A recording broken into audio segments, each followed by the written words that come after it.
آج کے دن کوئی ایسا پیدا ہوا تھا، کسی ایسے کی ولادت ہوئی تھی، کوئی ایسا اس دنیا میں آیا تھا جس کے کمالات اور جس کی خدمات اور کمالات پر اگر آپ ایک نظر ڈالیں گے تو آپ کا دل کچھ الگ طرح سے دھڑکے گا اور آپ کو لگے گا کہ اس دن کا انتخاب کیا گیا تھا اللہ سبحانہ تعالیٰ کی جانب سے کہ آج اسے اتاریں گے جو اسلام کا سب سے بڑا مددگار ہوگا، حامی و نصیر ہوگا۔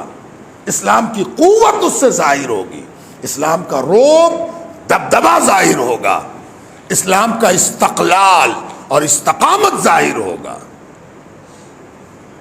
جانتے ہیں کون پیدا ہوا تھا آج کی پیدائش کی تاریخ ہے مولا علی ابن ابی طالب، سیدنا علی، وہ آج کے دن پیدا ہوئے تھے۔ ہوئے ہو ایک صحابی ہے، اہل بیت کے ایک فرد نہیں، تب تو آپ نے سمجھا نہیں۔ یاد رکھیے، جو نبی کو سمجھے اور علی کو نہ سمجھے، یہ سب منقبت کا جملہ نہیں ہے کہ آپ کہیے گا ایسا ہی، یہ سب تو تقریری زور بیان ہے۔ نہیں، یہ تقریری زور بیان نہیں ہے، یہ ایمان کی بات ہے۔ اس کا تعلق اپنی فہم اور اپنے فکر سے نہیں ہے، یہ حضور صلی اللہ علیہ وآلہ وسلم نے اس کی جانب تواتر کہتے ہیں جب کسی کام کو بار بار کیا جائے، لگاتار کیا جائے۔ آپ تو جانتے ہیں کہ اگر حکم ایکسٹرا آرڈینری ہو، بہت ضروری ہو، بہت اہم ہو، مثلا قرآن کریم میں نماز کا حکم اتنی کثرت سے آیا ہے، اس قدر بار بار آیا ہے، تب نہ ہم کہتے ہیں کہ بھائی سب سے بڑا فرض کیا ہے؟ نماز ہے۔ تو یہ جملہ کہیں پر قرآن میں آیا ہے کہ سب سے بڑی عبادت نماز ہے؟ نہیں آیا ہے، ایسا جملہ نہیں ہے قرآن میں کہ سب سے بڑی عبادت نماز ہے، ایسا نہیں ہے۔ تو کیسے کہہ دیا کسی نے؟ کیسے لکھ دیا کسی نے؟ سب لوگ اس بات کو کیسے جانتے ہیں؟ اس لیے جانتے ہیں کہ جس کثرت سے اللہ تعالیٰ نے قرآن کریم میں نماز کا ذکر کیا ہے، نماز قائم کرو، نماز کی طرف آؤ، یہ بار بار جو کہا گیا، اسی سے پتہ چلا، بار بار تکرار تواتر کے ساتھ تذکرہ یہ بتا دیتا ہے کہ یہ غیر معمولی ہے، بہت اہم ہے۔ اسی طرح حضرت علی سرکار دو عالم کے خاندان کے ایک فرد ہیں، حضرت حمزہ بھی ہیں، اپنے چچا ہیں، حضرت سیدنا عباس بھی ہیں، حضور کے اپنے چچا ہیں رضی اللہ تعالی عنہما، حضور صلی اللہ علیہ وسلم کے اور چچا بھی ہیں اور حضور کے اور رشتہ دار بھی ہیں۔ کیا حضرت علی بھی صرف ایک رشتہ دار ہیں؟ قریبی رشتہ دار ہیں، جیسے چچا ہیں، یہ بھائی ہیں، چچا کے بیٹے ہیں تو چچیرے بھائی نہیں۔ تب تو آپ نے حضرت علی کو سمجھا ہی نہیں۔ پہلی بات تو یہ کہ جب ولادت ہوئی تو یہ ولادت اپنے موقع اور محل کے اعتبار سے بھی بہت اہم تھی۔ حضرت علی رجب کے مہینے میں پیدا ہوئے، جو حرمت والا مہینہ ہے۔ میں نے عرض کیا تھا کہ رجب اکیلے آتا ہے حرمت کا نشان بن کر، حرمت کی علامت بن کر رجب آتا ہے۔ 3 مہینے تو لگاتار آتے ہیں، ذی قعدہ، ذی الحجہ، محرم، اور رجب اکیلے آتا ہے۔ اور رجب کی حرمت کا راز اللہ کو معلوم۔ اسی مہینے میں معراج ہوئی اور اسی مہینے میں بڑے بڑے واقعات ہوئے۔ حضرت علی کی ولادت بھی رجب میں ہوئی، تو آپ کہیے گا کہ حضور صلی اللہ علیہ وسلم تو ربیع الاول میں پیدا ہوئے۔ ربیع الاول حرمت والی چیز نہیں تھی، حرمت والا مہینہ نہیں تھا۔ یاد رکھیے، جب کوئی اتنا بڑا ہو، جب کوئی اس قدر عظمت والا ہو، تو وہ عظمت بخشتا ہے، وہ عظمت بانٹتا ہے، وہ عظمت نصیب کراتا ہے۔ تو حضور صلی اللہ علیہ وسلم کی عظمت کا راز یہ ہے کہ وہ جدھر مڑ جائے عظمت ادھر مڑ جائے۔ ان کو عظمت کی ضرورت نہیں ہے کہ عظمت کا پلیٹ فارم بنا کر رسول کو اس پر اتارا جائے. ارے وہ جہاں قدم رکھیں گے وہاں عظمت آ جائے گی. تو ربیع الاول حرمت والا نہیں تھا، لیکن نبی کی وجہ سے وہ حرمت کی شناخت کرانے والا بن گیا. ساری حرمت ربیع الاول کے صدقے میں آئی، اور حضرت علی کو حرمت والے مہینے میں اتارا گیا ہے نا. تب حضرت علی 13 رجب کو ان کی ولادت ہوئی. اور کہاں ہوئی؟ کعبۃ اللہ کے اندر، اندرون کعبہ، اندرون کعبہ. اتفاقی روایت نہیں ہے، یہ اجماعی روایت ہے، سوائے ایک دو کے جن کو شک ہے، شبہ ہے، اور بعض آدمی نگیٹو ہوتا بھی ہے، اس کو ہزار کچھ سمجھے گی تو بات شروع کرے گا نا سے. ایک صاحب تھے، ان کو ہاں بھی کہنا ہوتا تھا تو نا سے کہتے تھے. نال اچھا، یعنی نہ کہہ کے پھر وہاں پر آئے. تو بعض آدمی کے دماغ میں اور سوچ میں اس قدر منفی رویہ ہوتا ہے کہ وہ مثبت چیز کو بھی منفی ہی راستے سے لیتا ہے. لیکن اجماعی روایت یہ ہے کہ مولا علی کی ولادت کعبۃ اللہ کے اندر ہوئی ہے نا. یہ بھی اپنے آپ میں ایک شرف ہے، اور یہ سارا شرف حضرت علی کی ذات کا نہیں ہے. جس ذات سے آگے جڑنے والے ہیں اس ذات کا یہ وہ لکھن ہے جس کے بارے میں ہندی میں کہاوت ہے بہار میں کہ ہونہار بروا کے چکن چکن پاک. جو ہونہار ہوتا ہے اس کا قدم دیکھ کے لوگ کہہ دیتے ہیں کہ بہت ہونہار ہوگا ہے نا. تو بہت اچھا قدم ہے اس لیے ہونہار ہوگا نہیں، ہونہار ہونا ہے اس لیے قدم اچھا ہے نا. تو آگے جا کے نبی کی نصرت بننا ہے، نبی کے اوپر قربان ہونا ہے، نبی کے طاقت، قوت اور مظہر کا نمائندہ بننا ہے، مظہر قوت نبوت بننا ہے. اور مظہر قوت الہیہ جو نبی کے ذریعے ظاہر ہوا اس کا نام علی ہے. تو اس کے لیے جو انتظام کیا گیا کہ وہ کعبے کے اندر پیدا ہوئے. اور جب 10 سال کی عمر حضرت علی کی ہوئی، 10 سال کی عمر، تو مولا علی خود فرماتے ہیں، روایت موجود ہے حدیث میں کہ حضرت علی فرماتے ہیں حضور صلی اللہ علیہ وسلم کے بعد، سرکار دو عالم صلی اللہ علیہ وسلم کے بعد جس نے سب سے پہلے اللہ کی عبادت کی، حضور صلی اللہ علیہ وسلم کے بعد، یعنی ان کی اتباع میں، ان کی پیروی میں، ان کے طریقے پر، ان کے سکھائے انداز پر، ان کے بتائے انداز پر جس نے سب سے پہلے اپنی پیشانی زمین پر رکھی وہ میں ہوں. مولا علی کہتے ہیں وہ میں ہوں، سب سے پہلے جس نے پیشانی رکھی وہ میں ہوں. اب اس قول کی تشریح بھی سمجھ لیجیے. سب سے پہلے ایمان لانے والی کون ہے؟ سیدہ خدیجہ، خدیجۃ الکبریٰ، حضور صلی اللہ علیہ وسلم کی زوجہ، ہم سب کی ماں، ام المومنین سیدہ خدیجۃ الکبریٰ. تو آپ کہیں گے حضرت علی نے ایسا کیوں کہا؟ ان کو تو کہنا چاہیے تھا کہ سیدہ خدیجہ کے بعد میں ہوں. دراصل اس قول میں مرد کی طرف اشارہ ہے کہ سرکار دو عالم مردوں میں سب سے پہلے، وہ تو مرد عورت سب سے پہلے، وہ تو نبی ہیں، وہ تو اول ہیں، حرف اول ہیں، وہ تو آغاز ہیں، انجام بھی وہی ہیں. اور حضور صلی اللہ علیہ وسلم کی اتباع میں جس مرد نے سب سے پہلے اپنی پیشانی اپنے رب کے آگے رکھی حضور کے طریقے کے مطابق، اس کا نام علی ہے نا. اب آپ کہیں گے کہ ہم نے سنا ہے کہ سیدنا ابو بکر صدیق ہیں رضی اللہ تعالیٰ عنہ سب سے پہلے ایمان لانے والے. آپ نے بھی صحیح سنا ہے، اور جو کچھ میں کہہ رہا ہوں وہ بھی صحیح ہے. تو جب دو صحیح سامنے آ جائے اور سمجھنے میں کوئی دقت معلوم ہو تو اس کو کو ریلیٹ کرنے کا نام عربی میں تطبیق ہے. دو سچائیوں کو آپس میں اچھی طرح سمجھنا ہو، دماغ الجھ رہا ہو کہ ٹکراہٹ تو نہیں ہے، کنٹراڈکشن تو نہیں ہے، تضاد تو نہیں ہے، کہیں مولانا جو بات کہہ رہے ہیں اور شاہ صاحب جو کچھ کہہ رہے ہیں کہیں وہ ٹکرا تو نہیں رہا ہے. میرا جو پرائر نالج ہے، جو ہم پہلے سے جانتے ہیں کہیں وہ اور یہ جو نئی بات سن رہے ہیں اس میں ٹکراؤ تو نہیں ہے؟ اگر آپ صرف ٹکراؤ سمجھ پا رہے ہیں، آپ کو ٹکراؤ ہی سمجھ میں آ رہا ہے، تو اس کے مطلب آپ ابھی طالب علموں کی صف میں ہیں، سیکھنے والا، جاننے والا اسٹوڈنٹ، اس کو ٹکراؤ سمجھ میں آ جاتا ہے۔ استاد کس کو کہتے ہیں؟ استاد اس کو کہتے ہیں جو ٹکراؤ کو دور کر دے۔ استاد کس کو کہتے ہیں؟ جو تضاد کو، کنٹراڈکشن اگر ہو رہا ہے، اس کنٹراڈکشن کو اگر کوئی دور کر دے تو وہ استاد ہے۔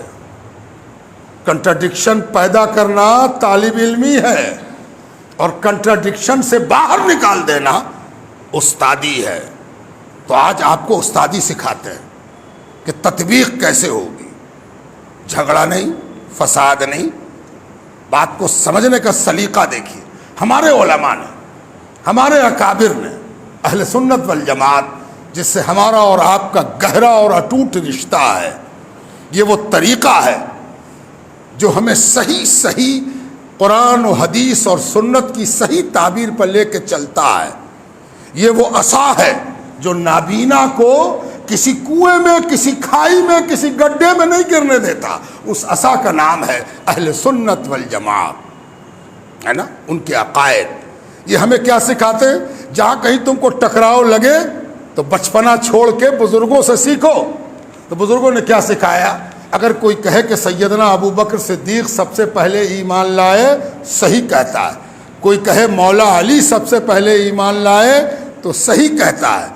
کوئی کہے سیدہ خدیجۃ الکبریٰ سب سے پہلے ایمان لائی، وہ بھی صحیح کہتا ہے۔ ارے تو آپ کہیے گا یہ تو تینوں کو آپ صحیح کہہ دیا، اور تینوں میں صاف کنٹراڈکشن ہے۔ جی نہیں، یہ کنٹراڈکشن نہیں ہے۔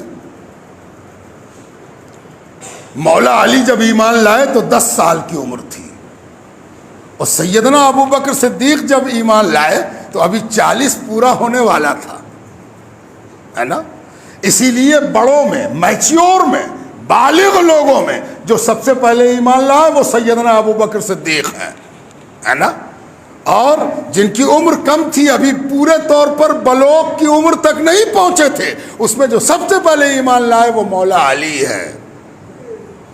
اور خواتین میں اور مردوں کو بھی ملا کر سب سے پہلے جو ایمان لائی وہ سیدہ خدیجۃ الکبریٰ ہے۔ دیکھا آپ نے؟ ہمارے یہاں ٹکراؤ نہیں ہوتا، ہم کسی بات کو کہتے ہیں تو اس کا موقع اور محل ہوتا ہے۔ تو مولا علی کہتے ہیں سب سے پہلے جس نے اس زمین پر خدا کی عبادت کی وہ رسول کے بعد میں ہوں، ہے نا؟ اب پھر کیا ہوا؟ سرکار دو عالم کو جب حکم دیا گیا کہ دین پہنچاؤ، هو الذی بعث فی الامین رسولا منہم، جب مکے والوں میں وہی اللہ ہے جس نے مکے والوں میں رسول اتارا۔ کاہے کو اتارا؟ یتلو علیہم آیاتہ، کہ میری نشانیاں ان کو سنا دے، میرا پیغام ان تک پہنچا دے، میری باتیں ان پر دہرا دے۔ تو سب سے پہلے نبی نے یہ باتیں اپنے فرض منصبی کے طور پر جن کو سنائی وہ ان کے اپنے خاندان کے لوگ تھے، اپنی بیوی، اپنی اولاد اور اپنے خاندان کے لوگ، سب سے پہلے ان کو سنایا گیا۔ اور کیا سنایا گیا؟ رب کا پیغام، تاکہ لوگ رب کی باتیں سن سکیں، رب کی باتیں جان سکیں۔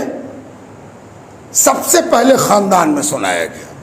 تو جب خاندان میں سنایا گیا تو کون کون سنے گا؟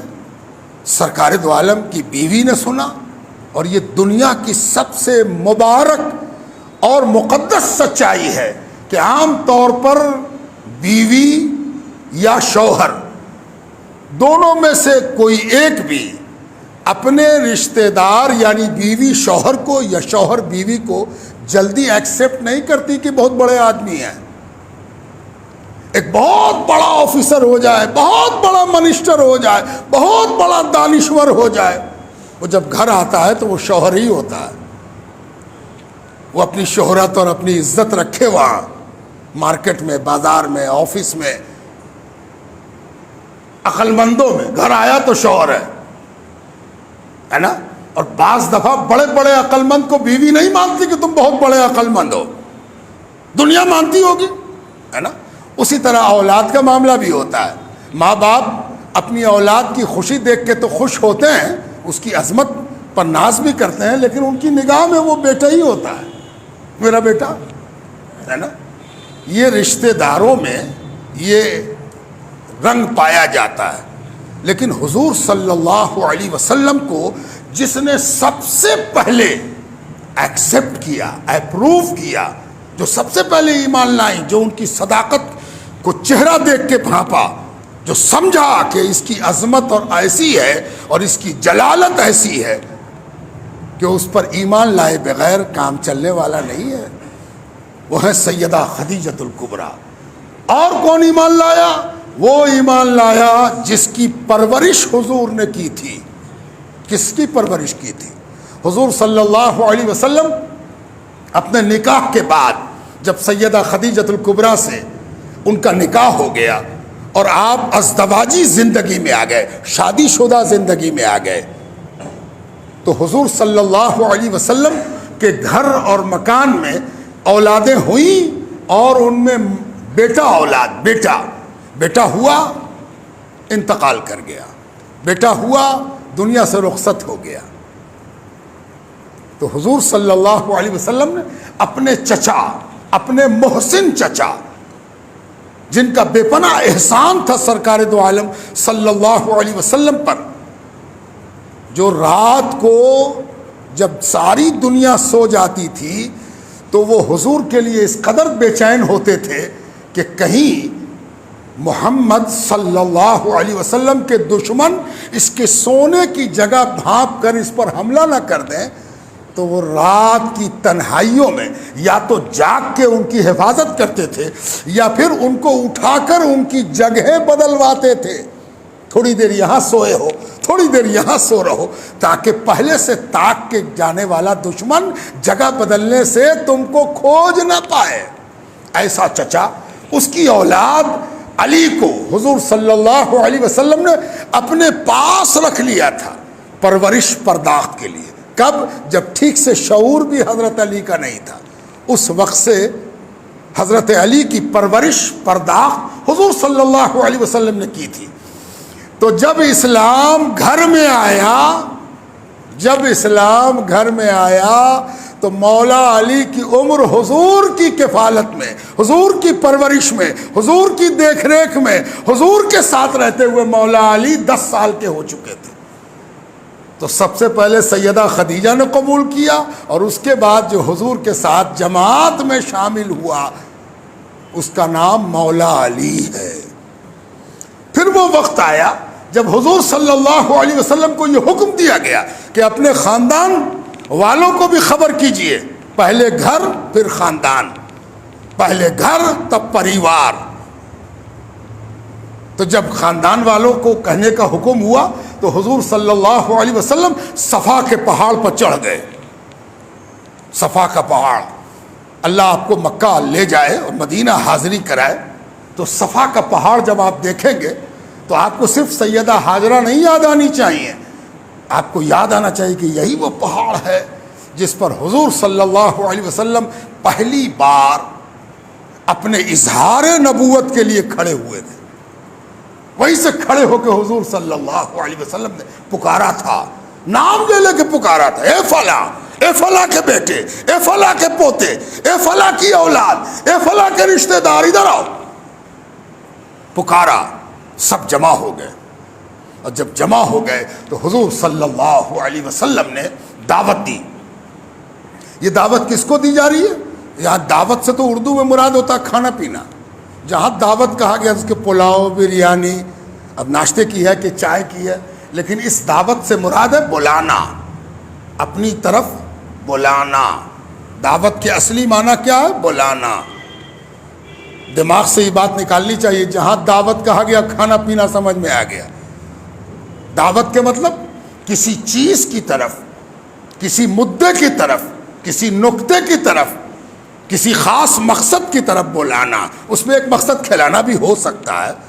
دعوت کے مطلب یہ نہیں ہوتا کہ کھانا نہیں کھایا جائے، اگر وہ کھلانے کی طرف بلایا جا رہا ہے تو کھلایا جائے گا، اور اگر وہ قربانی دینے کی طرف بلایا جا رہا ہے تو قربانی مانگی جائے گی، اور اگر وہ محرومی کو بامرادی میں بدلنے کے لیے بلایا جا رہا ہے تو محرومی دور ہوگی، مراد حاصل ہوگی، ہے نا. تو حضور صلی اللہ علیہ وسلم نے دعوت دی خاندان والوں کو، تو دعوت کا اثر کیا ہوا؟ سب ٹکر ٹکر دیکھتے رہے، کسی نے کچھ کہا نہیں، ایکسپٹ نہیں کیا، انکار بھی نہیں کیا، سناٹا چھایا رہا.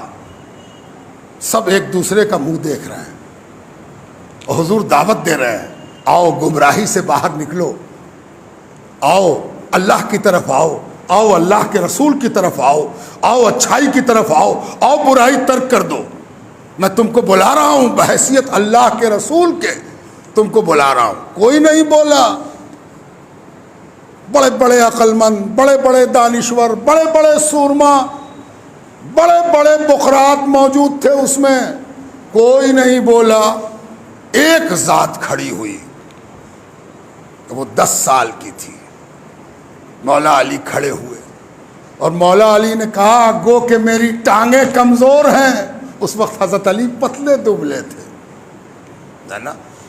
میں نے عرض کیا تھا آپ سے کہ کسی بہترین جگہ پر اللہ اپنا گھر بناتا تو لوگ کہتے کیا فضا ہے، کیا جگہ ہے، کیا ہریالی ہے، کیا محل وقوع ہے. تو سارا تعریف کا پہلو چلا جاتا مقام پر، جگہ پر، ماحول پر، ایٹماسفیئر پر.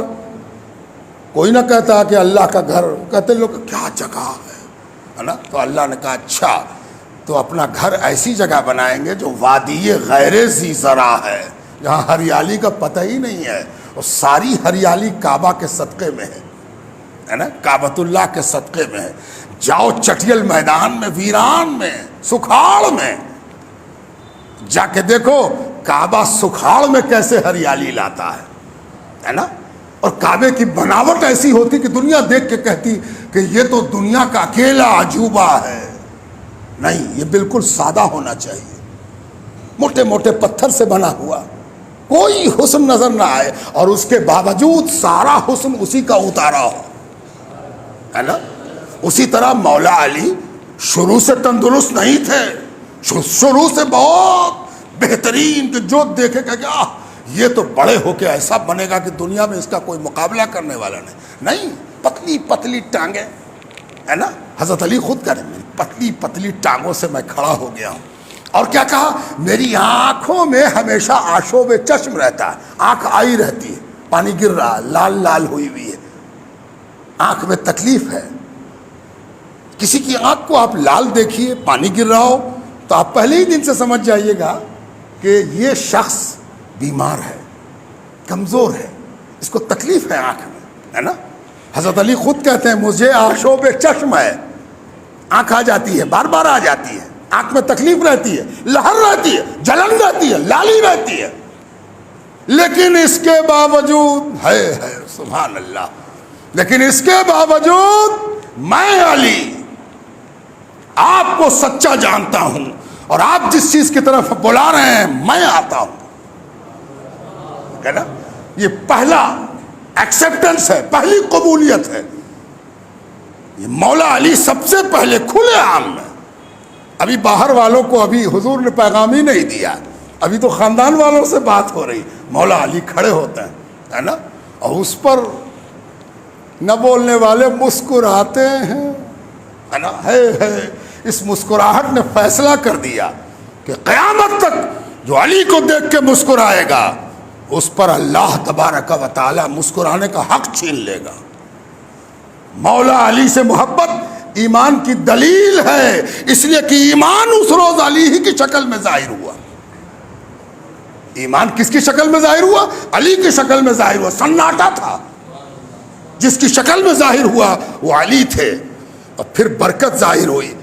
بات تمام کرتے ہوئے اس جمعے میں ممکن نہیں کہ میں پوری بات ختم کر سکوں. اب بتاتا ہوں کہ جیسے سناٹے ویرانے میں سادہ سا گھر ساری دنیا کا مرکز نگاہ بن گیا، اسی طرح پتلی دبلی ٹانگوں والا علی، آشوب چشم سے بھری ہوئی آنکھوں والا علی، جب اللہ اور اللہ کے رسول کا قائل ہوا، سر کو دھر دیا اللہ کے آگے اور اپنے دل میں محبت رسول کا اعلان کر دیا، تو اللہ نے اس کے جسم کو، اس کی طاقت کو، اس کی قوت کو اس کے علم کو، اس کے تقوی کو، اس کی پرہیزگاری کو، اس کے قضاء کے علم کو اتنی برکت دے دی کہ آج ساری دنیا مڑ کے حضرت علی کی طرف دیکھ رہی ہے کہ ایسا آدمی تو دیکھا ہی نہیں جو جتنی کامیابی سے تلوار چلاتا ہے اس سے بھی زیادہ چابک دستی سے قلم چلاتا ہے۔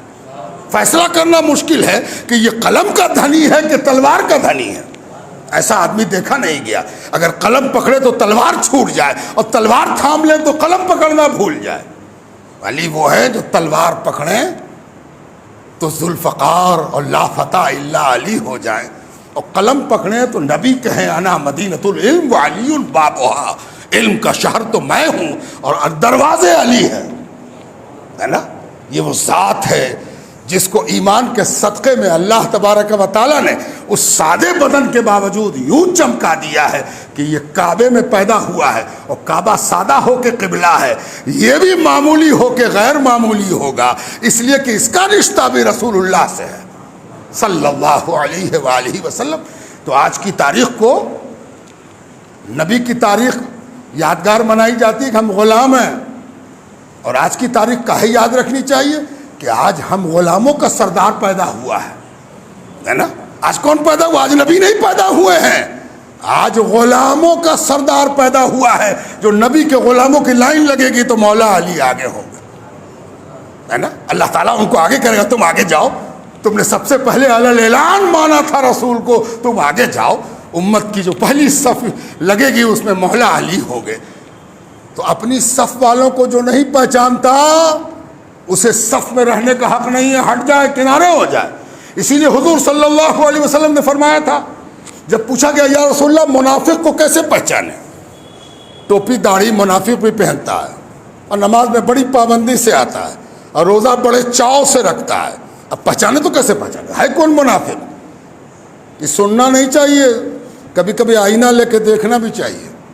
کون والا آئینہ؟ ایک آئینہ جس میں شکل دکھائی دیتی ہے، ایک آئینہ اور ہوتا ہے جس میں حقیقت دکھائی دیتی۔ وہ آئینہ جانتے کون سا ہے؟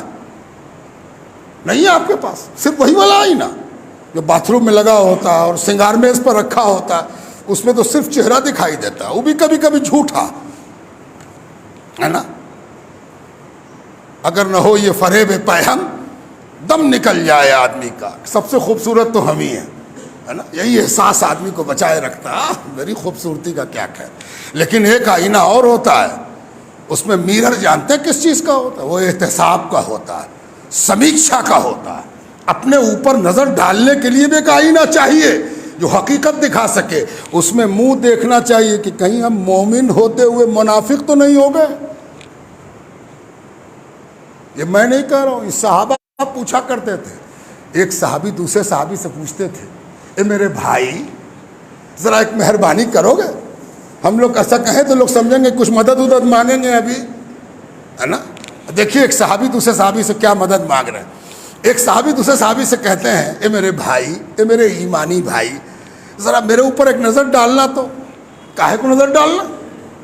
ٹھیک سے بال دھاڑا نہیں، خطوط ٹھیک سے بنا نہیں، ذرا نظر ڈالنا تو، کہ میرے اندر، میرے رنگ ڈھنگ سے، میرے چال سے، میرے ایکشن سے کہیں منافقت تو کہیں پر نظر نہیں آ رہی، کہیں ہم منافق کتنے نہیں ہو گئے؟ منافقت کا کوئی اوگن، کوئی داغ، کوئی دھبا منافقت کا میرے اوپر لگا ہوا تو نہیں ہے۔ ہو سکتا ہے میری آنکھیں دھوکہ دیتی ہوں، تیری آنکھیں دھوکہ نہ دے، ذرا بتا دے کہ منافقت تو نہیں ہے، تاکہ اس ہم منافقت کو دھو سکے، ہے نا۔ ایک صحابی دوسرے صحابی سے پوچھا کرتے تھے، حضور سے کسی نے پوچھا یا رسول اللہ منافق کو کیسے پہچانیں گے؟ اب جواب سنیے اور یاد رکھیے، شادی بیاہ میں امام ضامن باندھا جاتا ہے نا۔ ایک مولانا کو دیکھا کہ وہ بھی کھلوا رہے ہیں، کھول دو کھول دو کھول دو۔ ہم نے پوچھا یہ کہا کہ ان کی شرک ہے، شرک ہے، یہ سب باندھنا شرک ہے، کھولو اس کو۔ تو ہم نے کہا مولانا اس 70,000 نقدی لی سے اس کو آپ نہ کھلوایا، اور 1 روپیہ اس پہ بندھا ہوا وہ بھی فقیر کا ہے، اس میں بھی آپ کو شرک نظر آ رہا ہے، تو فقیر کو جو 1 روپیہ ملتا وہ بھی نہ ملے گا، اور جو 70,000 ٹیبل کے نیچے سے انڈر ٹیبل ملا اس کے باوجود نکاح ہو گیا، 1 روپے کی امام ضامن کھول دو، شرک ہے، کھولو کھولو، شرک ہے نا۔ اچھا چلیے، تو ہم ایک امام ضامن آپ کو بتاتے ہیں۔ اپنے ایمان کے بدن پر ایک امام ضامن باندھے رہیے گا. یہ ضمانت ہے ایمان کی. اللہ کے رسول نے سکھا دیا ہے کہ کیسے ایمان کو پروٹیکٹ کیا جائے گا. اور وہ ضمانت کیا ہے کہ حضور فرماتے ہیں منافق کو پہچاننا چاہو تو علی کا نام لیا کرو, اور علی کا ذکر سن کے جس کا چہرہ کھل جائے سمجھو کہ مومن ہے, اور علی کا نام سن کے جس کے چہرے پر خاک پڑ جائے سمجھو کہ منافق ہے. اس لیے ٹیسٹ نبی نے بتا دیا ہے, ہمیں اپنا ٹیسٹ خود کرتے رہنا چاہیے کہ محبت علی کم تو نہیں ہوئی ہے. اگر کم ہو گئی تو کلمہ بھی کام نہ دے گا, اور اگر بڑھ گئی تو کلمہ کامیابی تک پہنچا دے گا, ہے نا. اللہ تعالی ہم سب کو نیک توفیق عطا فرمائے.